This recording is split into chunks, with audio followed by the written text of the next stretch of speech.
Good morning student. Shri भगवान दास तोदी महाविद्यालय की यूट्यूब चैनल पर आप सभी का स्वागत है। स्टूडेंट, जैसा कि आप लोग देख रहे हैं, हम बीएससी पार्ट सेकंड में आपका जो बॉटनी का सेकंड पेपर है प्लांट फिजियोलॉजी और बायोकेमिस्ट्री, इसके विषय में हम लोग बात कर रहे थे। और आप लोगों ने देखा है कि प्रीवियस वीडियो में हम जिक्र कर रहे थे फोटोसिंथेसिस के बारे में, और फोटोसिंथेसिस के अंदर आप लोगों ने देखा है, अब तक का जो मैटर आप लोगों ने पढ़ा है उसके अंदर हमने देखा मैकेनिज्म ऑफ फोटोसिंथेसिस की हमने बातें की थी, जहां पर आप लोगों ने देखा है कि इसकी मैकेनिज्म के अंदर आपको एक तो लाइट रिएक्शन देखने को मिलती है और एक आप लोगों को डार्क रिएक्शन जो है वो देखने को मिलती है। लाइट रिएक्शन और डार्क रिएक्शन जो है उसका हम लोगों ने जिक्र किया था, जिसमें आप लोगों ने देखा है कि लाइट रिएक्शन जो होती है, इस लाइट रिएक्शन के अंदर आप लोगों को क्या देखने को मिलता है, पिगमेंट सिस्टम देखने को मिलता है, फॉस्फोराइलेशन देखने को मिलता है। जबकि डार्क रिएक्शन में आप लोगों ने देखा कि वहाँ पर क्या देखने को मिलता है, आप लोगों को डार्क रिएक्शन के अंदर हम लोगों को C3 साइकिल, C4 साइकिल और इसके साथ में केम साइकिल जो है वो आप लोगों को देखने को मिलते हैं। तो पिगमेंट सिस्टम क्या होता है? पिगमेंट सिस्टम में आपने पढ़ा है कि PS फर्स्ट और PS सेकंड देखने को मिलता है। PS फर्स्ट की क्या कुछ विशेषताएं होती हैं, PS सेकंड की क्या कुछ विशेषताएं होती है, इन सब का जिक्र हमने प्रीवियस वीडियो के अंदर कर लिया था। हम बात कर रहे हैं लाइट रिएक्शन के अंदर। लाइट रिएक्शन किस प्रकार से होगी, इसके अंदर किस किस प्रकार की एक्टिविटी आप लोगों को देखने को मिलेगी, पिगमेंट सिस्टम के थ्रू क्या होगा, फॉस्फोराइलेशन के थ्रू क्या होगा, वो सब हम जिक्र करेंगे। तो आप लोगों को पता है कि लाइट रिएक्शन, इस लाइट रिएक्शन का दूसरा नाम, क्योंकि इसने इस रिएक्शन को जो रॉबर्ट हिल जो है उनके द्वारा डिस्कवर किया गया है, इस कारण से इसे क्या कहा जाता है, हिल रिएक्शन के नाम से भी इसे जाना जाता है। आपने पढ़ा है इसके बारे में। फिर दूसरा, आप लोगों को पता है कि ये जो रिएक्शन होती है वो क्या होती है, लाइट की प्रेजेंस में होती है। लाइट की प्रेजेंस के अंदर ये रिएक्शन आप लोगों को देखने को मिलती है, यानी कि ये क्या है, एक प्रकार की प्रकाश संवेदी क्रिया जो है उसके रूप में आप लोगों को देखने को मिलती है। दूसरा, ये रिएक्शन कहाँ पर होती है, तो आपने कहा कि क्लोरोप्लास्ट का जो ग्रेना पोर्शन है वहाँ पर लाइट रिएक्शन जो है वो देखने को मिलता है आप लोगों को। फिर नेक्स्ट आप लोग देखेंगे कि ये जो लाइट रिएक्शन होती है वो 3 स्टेप में पूरी होती है। ये 3 स्टेप कौन सी है, तो आप लोग देखेंगे कि first number activation of pigments, या आप लोगों ने कहा था क्लोरोप्लास्ट, क्योंकि क्लोरोप्लास्ट के अंदर क्या है, क्लोरोफिल मॉलिक्यूल पाया जाता है, तो एक्टिवेशन ऑफ क्लोरोप्लास्ट होगा। फिर नेक्स्ट आप लोगों को देखने को मिलेगा कि इसी के अंदर नेक्स्ट काम क्या होता है, दूसरा स्टेप आप लोगों को देखने को मिलता है फॉस्फोराइलेशन जो है ये होगा। और फिर next third number hydrolysis of water. ये 3 स्टेप जो है वो लाइट रिएक्शन के अंदर दोहराई जाती है। जैसा कि आपने पहले भी हमने इसका जिक्र किया है कि एक्टिवेशन ऑफ पिगमेंट्स होता है, पिगमेंट जो होते हैं वो लाइट के फोटोन को एक्सेप्ट करते हैं और एक्टिवेट हो जाते हैं, वो सारा काम होता है। फिर फॉस्फोराइलेशन होता है, एनर्जी का फॉर्मेशन किया जाता है, और वाटर का जो मॉलिक्यूल होता है उसकी हाइड्रोलाइसिस होती है और ऑक्सीजन जो होती है वो रिलीज की जाती है। तो ये आप लोगों को विशेषताएं ध्यान में रखनी है। लाइट रिएक्शन हम किसे कहेंगे, ऐसी रिएक्शन जो कि लाइट की प्रेजेंस में देखने को मिलती है, इसे हिल रिएक्शन के नाम से भी जाना जाता है। ग्रेना पोर्शन के अंदर ये कंप्लीट होती है और ये रिएक्शन 3 स्टेप में पूरी होती है। First number activation of pigment या क्लोरोप्लास्ट, पिगमेंट या क्लोरोप्लास्ट का एक्टिवेशन होता है, फॉस्फोराइलेशन होता है, और हाइड्रोलाइसिस ऑफ वाटर जो है वो आप लोगों को देखने को मिलता है। अब हम बात करें, सबसे पहले आपका जो लाइट रिएक्शन की फर्स्ट स्टेप है एक्टिवेशन ऑफ पिगमेंट या एक्टिवेशन ऑफ क्लोरोप्लास्ट। यहां पर आप लोग देखेंगे कि इस एक्टिवेशन की प्रोसेस के अंदर क्या होता है कि जो पिगमेंट हैं आपके, जो कि पिगमेंट कहाँ पर पाए जा रहे हैं, आपने पढ़ा है कि प्रोकैरियोट के अंदर फोटोसिंथेटिक लेमिलीज के अंदर या क्रोमेटोफोर में है, जबकि यूकैरियोट में कहाँ पर है, क्लोरोप्लास्ट के अंदर आप लोगों को देखने को मिल रहे हैं। तो ये क्या करेंगे कि जो लाइट के जो फोटोन हैं या जो लाइट के क्वांटा है, इन क्वांटा या फोटोन्स को एब्जॉर्ब करेंगे और एब्जॉर्ब करने के बाद में क्या होगा कि ये जो पिगमेंट है ये क्या हो जाते हैं, उत्तेजित हो जाते हैं, एक्साइटेड हो जाते हैं, इनका एक्टिवेशन हो जाता है। और ये एक्टिवेशन आप लोग देखेंगे कि इनके अंदर सीमित समय तक ही रह पाता है, एक निश्चित समय के बाद में इनका एक्टिवेशन नहीं देखने को मिलता है आप लोगों को।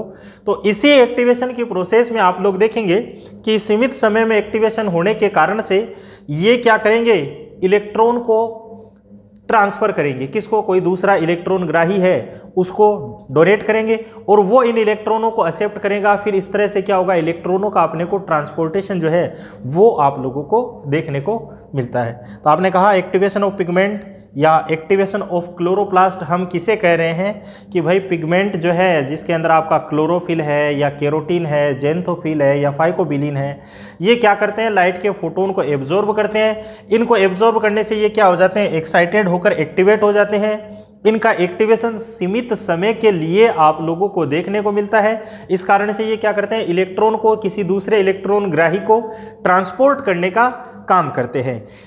इलेक्ट्रॉनों का जो ट्रांसपोर्टेशन किया जाएगा, आप लोग देखेंगे कि ये जो इलेक्ट्रॉनों का जो ट्रांसपोर्टेशन होता है वो दो प्रकार का आप लोगों को देखने को मिलेगा। फर्स्ट नंबर हम बात करें कि अप हील इलेक्ट्रॉन ट्रांसपोर्ट और सेकंड नंबर डाउन हील इलेक्ट्रॉन ट्रांसपोर्ट। आपने कहा है कि मान लीजिए क्लोरोफिल ने लाइट के फोटोन को एब्जॉर्ब किया है, एक्सेप्ट किया है, क्लोरोफिल एक्टिवेट हुआ, इसके बाद में क्लोरोफिल क्या करेगा, इलेक्ट्रॉन को ट्रांसपोर्ट करेगा। ये इलेक्ट्रॉन का ट्रांसपोर्ट आप लोग देख रहे हैं कि दो प्रकार से होता है, uphill electron transport, downhill electron transport किसे कहेंगे, देखते हैं, हम बात करते हैं।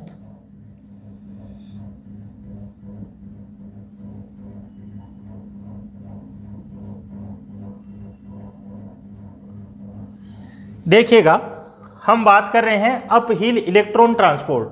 आप समझ पा रहे होंगे कि यहां पर 2 इलेक्ट्रॉन है, यहां पर 4 इलेक्ट्रॉन है। जब इलेक्ट्रॉनों का ट्रांसपोर्ट निम्न ऊर्जा वाले इलेक्ट्रॉन ग्राही से उच्च ऊर्जा वाले इलेक्ट्रॉन ग्राही की तरफ आप लोगों को देखने को मिलता है, तो ऐसे इलेक्ट्रॉन ट्रांसपोर्टेशन को हम लोग क्या कहेंगे, अप हील इलेक्ट्रॉन ट्रांसपोर्ट। समझ में आ गया। निम्न ऊर्जा वाले इलेक्ट्रॉन ग्राही से उच्च ऊर्जा वाले इलेक्ट्रॉन ग्राही की तरफ इलेक्ट्रॉन का ट्रांसपोर्टेशन देखने को मिले तो उसे हम लोग क्या कहेंगे, uphill electron transport. Clear है।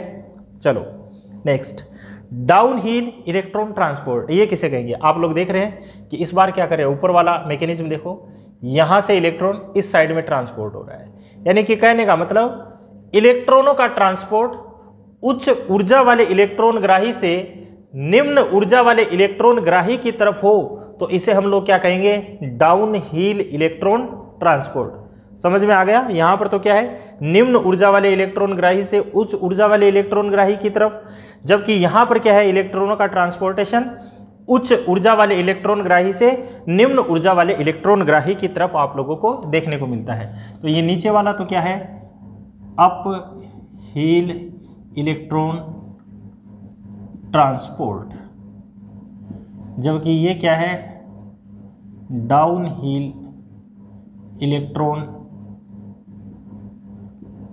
ट्रांसपोर्ट। तो आपने कहा कि फर्स्ट नंबर आपका जो लाइट रिएक्शन के अंदर आप लोगों को देखने को मिलता है, एक्टिवेशन ऑफ पिगमेंट होता है, जिसमें लाइट के फोटोन को एब्जॉर्ब किया जाता है, इलेक्ट्रॉनों को ट्रांसफ़र किया जाता है इलेक्ट्रॉन ग्राहियों को। ये इलेक्ट्रॉनों का ट्रांसफ़र दो प्रकार से होता है, अप हील इलेक्ट्रॉन ट्रांसपोर्ट के माध्यम से, डाउन हील इलेक्ट्रॉन ट्रांसपोर्ट के माध्यम से, ये आप लोगों को देखने को मिलता है। अब यहीं पर आप लोग देखेंगे कि जब इलेक्ट्रॉनों का ट्रांसपोर्टेशन आप लोगों को देखने को मिल रहा है, इलेक्ट्रॉन एक इलेक्ट्रॉन ग्राही से दूसरे इलेक्ट्रॉन ग्राही की तरफ मूव कर रहा है, उस कंडीशन में आप लोग देखेंगे कि एनर्जी का फॉर्मेशन होगा, ऊर्जा जो है वो रिलीज होती है। और ये ऊर्जा आप लोग देखेंगे कि किस रूप में रिलीज होती है, ये रिलीज होती है एडीपी के रूप में। एडीपी आप जानते हैं, इसको हम लोग क्या कहते हैं, एडिनोसिन डाइफॉस्फेट के रूप में रिलीज होती है। ये जो एडीपी होती है, ये एडीपी क्या करती है, इनऑर्गेनिक फॉस्फेट। इनऑर्गेनिक फॉस्फेट के साथ में रिएक्ट करती है और ये रिएक्ट कर क्या बना देती है, एटीपी का फॉर्मेशन कर देती है। और एटीपी का निर्माण होना ये क्या कहलाता है, अपना फॉस्फोराइलेशन। समझ में आया? आप लोग कह रहे हैं कि जब इलेक्ट्रॉन का ट्रांसपोर्टेशन हम लोगों को देखने को मिलता है, उस दौरान ऊर्जा रिलीज होती है, एनर्जी जो है वो मुक्त होती है। ये ऊर्जा किस रूप में रिलीज होती है, एडीपी के रूप में रिलीज होती है। और ये जो एडीपी होती है ये इनऑर्गेनिक फॉस्फेट के साथ में मिलकर, क्योंकि अभी ये क्या है, एडिनोसिन डाइफॉस्फेट, एक फॉस्फेट और जुड़ जाएगा तो क्या बन जाएगा, एडिनोसिन ट्राइफॉस्फेट, यानी इनऑर्गेनिक फॉस्फेट के साथ में जुड़कर क्या बना देती है, एटीपी का फॉर्मेशन कर देती है। और एटीपी का फॉर्मेशन जो होता है, इस घटना को हम लोग क्या कहते हैं, फॉस्फोराइलेशन। और आपको पता है एटीपी क्या है, एनर्जी की करेंसी के रूप में आप लोगों को देखने को मिलती है। तो ये दूसरी स्टेप हो गई, फॉस्फोराइलेशन का काम जो है वो कंप्लीट हो गया। समझ में आ गया? अब आप लोग देखेंगे कि ये जो फॉस्फोराइलेशन आप लोगों को देखने को मिलता है, ये फॉस्फोराइलेशन मोस्टली दो प्रकार का होता है। फर्स्ट नंबर साइक्लिक फॉस्फोराइलेशन और second number non cyclic phosphorylation. Clear है? कल आपने पढ़ा था कि दो प्रकार का फॉस्फोराइलेशन देखने को मिलता है, एक साइक्लिक फॉस्फोराइलेशन और दूसरा नॉन साइक्लिक फॉस्फोराइलेशन। इनकी हम बात करेंगे कि साइक्लिक फॉस्फोराइलेशन किसे कहेंगे और नॉन साइक्लिक फॉस्फोराइलेशन जो है वो किसे कहेंगे। तो हम शुरू करते हैं, साइक्लिक फॉस्फोराइलेशन के बारे में पढ़ते हैं हम।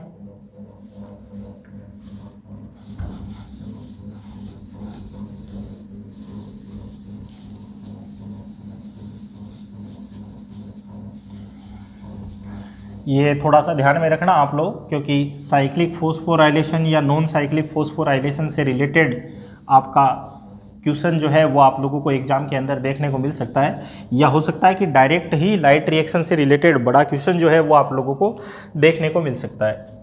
हम बात कर रहे हैं साइक्लिक फॉस्फोराइलेशन,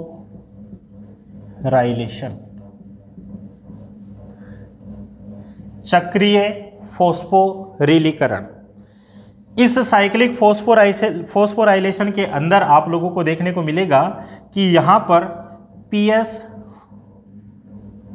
फर्स्ट जो है वो सिस्टम काम करता है। PS फर्स्ट जो है, कल आपने पढ़ा है कल आपने रीड किया है कि फोटो सिस्टम फर्स्ट जो है वो कहाँ पर काम करता है, साइक्लिक फॉस्फोराइलेशन के अंदर काम करता है। और इस PS फर्स्ट के अंदर आप लोगों को पता है कि इसका जो रिएक्शन सेंटर होता है वो क्या होता है, P700 के रूप में आपने देखा है कि इसका रिएक्शन सेंटर जो है वो P700 आप लोगों को देखने को मिलता है।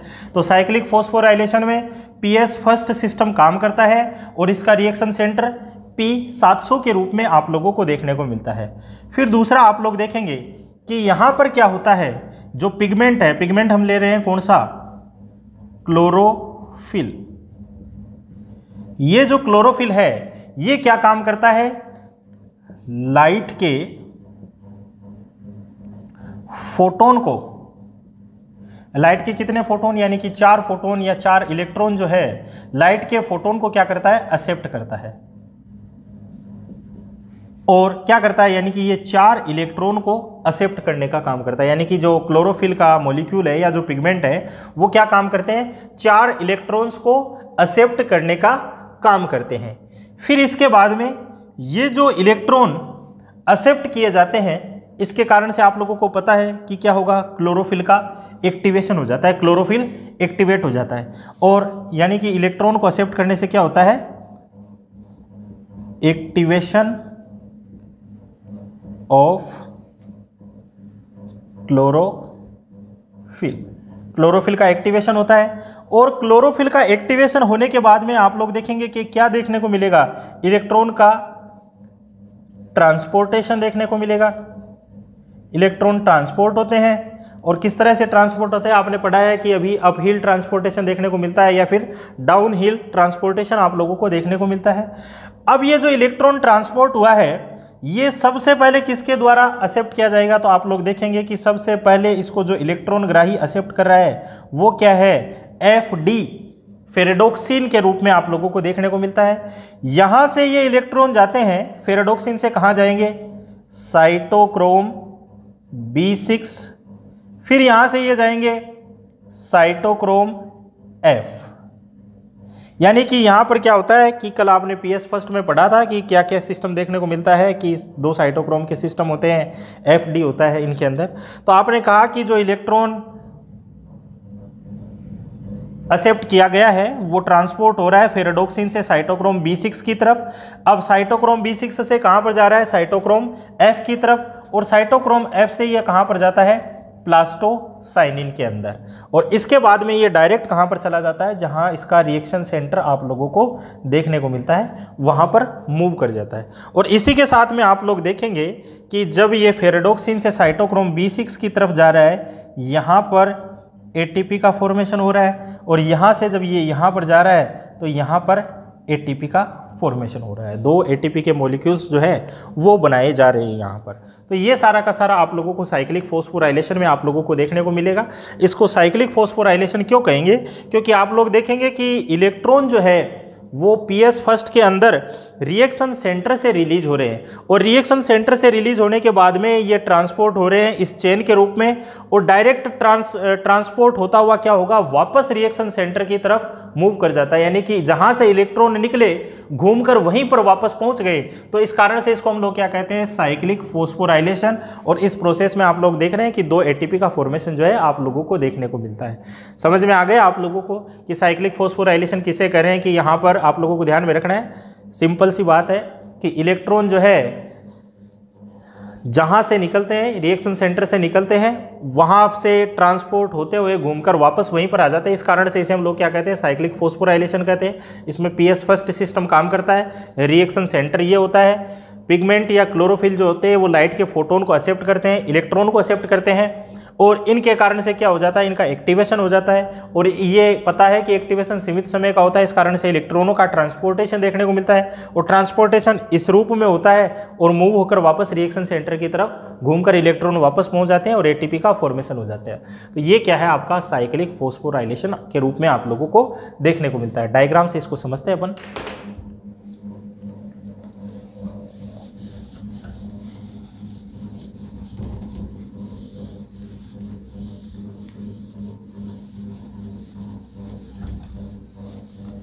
साइक्लिक फॉस्फोराइलेशन की हम बात करें तो जैसा कि आप लोगों ने देखा है कि सबसे पहले आप लोगों का PS फर्स्ट और सेकंड जो है वो पढ़ा हुआ था आप लोगों का, कि भाई PS फर्स्ट के अंदर या PS सेकंड के अंदर ये क्या है, आपके जो पिगमेंट्स हैं उनके मॉलिक्यूल है। मान लीजिए कि ये आपका क्लोरोफिल के मॉलिक्यूल्स जो हैं वो आप लोगों को देखने को मिलते हैं। ये रिएक्शन हो रही है PS फर्स्ट के अंदर, और फिर ये क्या काम करेंगे, ये जो है मॉलिक्यूल्स लाइट के फोटॉन्स को एक्सेप्ट करेंगे। ये तो है लाइट के फोटोन, ये क्या है, क्लोरोफिल, और यहाँ से ये इलेक्ट्रॉन मूव कर रहा है, और मूव करके कहाँ पर जा रहा है, फर्स्ट नंबर इलेक्ट्रॉन ग्राही, जिसे आप लोग क्या कह रहे हैं, FD। और FD का मतलब क्या है, फेरेडोक्सिन।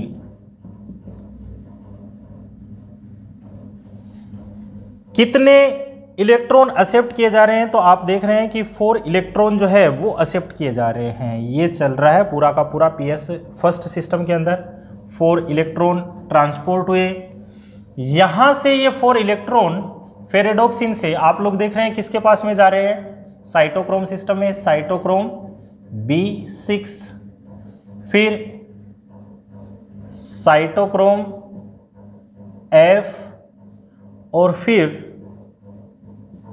PC क्या कहेंगे, प्लास्टोसाइनिन।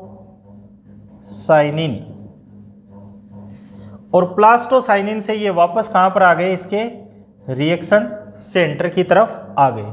तो ये थे आपके 4 इलेक्ट्रॉन ट्रांसपोर्ट हो रहे हैं, 4 इलेक्ट्रॉन 4 इलेक्ट्रॉन 4 इलेक्ट्रॉन। इसका रिएक्शन सेंटर आपको पता है, PS फर्स्ट का रिएक्शन सेंटर कितना होता है, P700 के रूप में आप लोगों को देखने को मिलता है। तो ये इसका रिएक्शन सेंटर के रूप में। इसी के साथ में आपने कहा कि फेरेडोक्सिन से साइटोक्रोम B6 की तरफ जब इलेक्ट्रॉनों का ट्रांसपोर्टेशन होता है तो यहाँ पर क्या होता है, ADP plus IP is convert into ATP।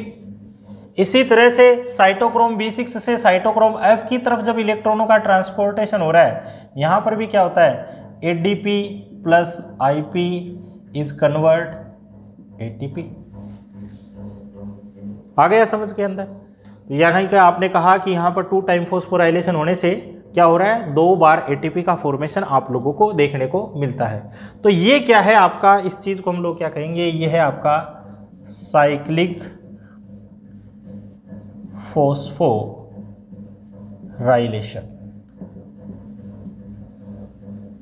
चक्रीय फॉस्फोरिलीकरण। जहां पर आप लोग देख रहे हैं कि यहां रिएक्शन सेंटर से इलेक्ट्रॉन निकले थे, ट्रांसपोर्ट होते हुए घूमकर वापस यहीं पर आ गए, इस कारण इसे हम लोग क्या कर रहे हैं, साइक्लिक फॉस्फोराइलेशन के नाम से इसे हम लोग जानते हैं। और आपने कहा है कि इसके अंदर क्या होता है, PS फर्स्ट सिस्टम काम में आता है। रिएक्शन सेंटर PS फर्स्ट का ये आप लोगों को देखने को मिलता है। क्या होता है, पिगमेंट जो होते हैं, पिगमेंट्स के जो मॉलिक्यूल, ये पिगमेंट है, आपने कहा क्लोरोफिल है, ये पिगमेंट क्या करते हैं, लाइट के फोटोन्स को या इलेक्ट्रॉन को एक्सेप्ट करते हैं। कितने इलेक्ट्रॉन ले रहे हैं, 4 इलेक्ट्रॉन जो है उनको एक्सेप्ट करने का काम कर रहे हैं। और इन इलेक्ट्रॉनों के एक्सेप्ट करने के कारण से आप लोगों को क्या देखने को मिलता है कि इनका एक्टिवेशन होता है। आपने पढ़ा एक्टिवेशन सीमित समय का होता है। इसके बाद में क्या किया जाता है, इलेक्ट्रॉनों को क्या कर दिया जाता है, ट्रांसपोर्ट कर दिया जाता है। वही डाउन हिल ट्रांसपोर्टेशन या अप हिल ट्रांसपोर्टेशन आप लोगों को देखने को मिलता है। तो ये 4 इलेक्ट्रॉन ट्रांसपोर्ट होंगे और साइक्लिक फॉस्फोराइलेशन में सबसे पहले इन इलेक्ट्रॉन को कौन एक्सेप्ट करने का काम कर रहे हैं, फर्स्ट नंबर इलेक्ट्रॉन ग्राही कौन सा है, आपको याद रखना है, FD क्या है, फेरेडोक्सिन के रूप में हम लोग इसे रिप्रेजेंट करते हैं। ये फेरेडोक्सिन यहां से इलेक्ट्रॉनों को ट्रांसपोर्ट कर देता है साइटोक्रोम B6 को। तो यहाँ फेरेडोक्सिन से साइटोक्रोम B6 तक जब इलेक्ट्रॉन जाते हैं तो यहाँ पर क्या हो जाता है कि एनर्जी का फॉर्मेशन होता है। और एनर्जी का फॉर्मेशन किस प्रकार से होता है कि एनर्जी जो होती है वो ADP के रूप में बनती है और ये ADP क्या करती है, इनऑर्गेनिक फॉस्फेट के साथ में मिलकर ATP का फॉर्मेशन कर देती है। तो एक ATP का मॉलिक्यूल बना दिया जाता है। इसी तरह से साइटोक्रोम B6 से इलेक्ट्रॉन ट्रांसपोर्ट होकर किसके पास जाता है, साइटोक्रोम F के पास में जाता है। यहां पर भी क्या होता है, ADP और IP से ATP का फॉर्मेशन हो जाता है। फिर आप देखेंगे कि साइटोक्रोम F से इलेक्ट्रॉन फिर से ट्रांसपोर्ट होता है, किसके पास में जाता है, प्लास्टोसाइनिन के पास में जाता है। और प्लास्टोसाइनिन क्या करता है, इन इलेक्ट्रॉनों को वापस जहां से ये निकले थे रिएक्शन सेंटर से, वहां पर इनको वापस ट्रांसपोर्ट कर देता है। तो यानी कि यहां पर कहने का मतलब ये हुआ कि इलेक्ट्रॉनों का क्या देखने को मिल रहा है, आपको साइक्लिक ट्रांसपोर्टेशन देखने को मिल रहा है और यहाँ पर साथ में एनर्जी का फॉर्मेशन हो रहा है। तो इसको हम क्या कह रहे हैं, साइक्लिक फॉस्फोराइलेशन के नाम से इसे हम लोग जानते हैं, जहाँ पर आप लोगों को PS फर्स्ट जो है वो आप लोगों को देखने को मिलता है। तो आई थिंक आप लोगों को लाइट रिएक्शन क्या होती है, लाइट रिएक्शन की कौन कौन सी स्टेप होती है, जिसमें आपने फर्स्ट स्टेप पढ़ी है एक्टिवेशन ऑफ पिगमेंट सिस्टम या क्लोरोफिल, वो आपने पढ़ा है। दूसरा आपने फॉस्फोराइलेशन का कहा है। और फॉस्फोराइलेशन में आपने कहा है कि फॉस्फोराइलेशन 2 प्रकार से होता है, first number cyclic phosphorylation, second number non cyclic phosphorylation. तो यहाँ पर अपना कंप्लीट हो जाता है साइक्लिक फॉस्फोराइलेशन क्या है आप लोगों का, ये अपना पोर्शन कंप्लीट हो जाता है। इसके बाद में हम बात करेंगे कि नॉन साइक्लिक फॉस्फोराइलेशन के अंदर आपको क्या कुछ देखने को मिलता है, उसके अंदर किस तरह से इलेक्ट्रॉनों का ट्रांसपोर्टेशन होता है, उसका जिक्र हम नेक्स्ट वीडियो में कर पाएंगे समय के अभाव के कारण। तो आई थिंक यहाँ तक का पोर्शन आप लोगों को अच्छे से क्लियर हो गया होगा। इसको आप थोड़ा सा अच्छे से तैयार करना, क्योंकि इससे रिलेटेड आपका एग्जाम के अंदर क्वेश्चन पूछा जाता है। हो सकता है कि आपको पूछ लिया जाए साइक्लिक और नॉन साइक्लिक फॉस्फोराइलेशन क्या होता है, इनके बीच में क्या कुछ डिफरेंस आप लोगों को देखने को मिलता है। तो अच्छे से इसको समझकर ये क्वेश्चन आप अच्छे से तैयार करें। Thank you. इसी के साथ नेक्स्ट क्लास के अंदर हम एक नए वीडियो के साथ में मिलेंगे, जिसके अंदर हम नॉन साइक्लिक फॉस्फोराइलेशन की बात करेंगे। Thank you.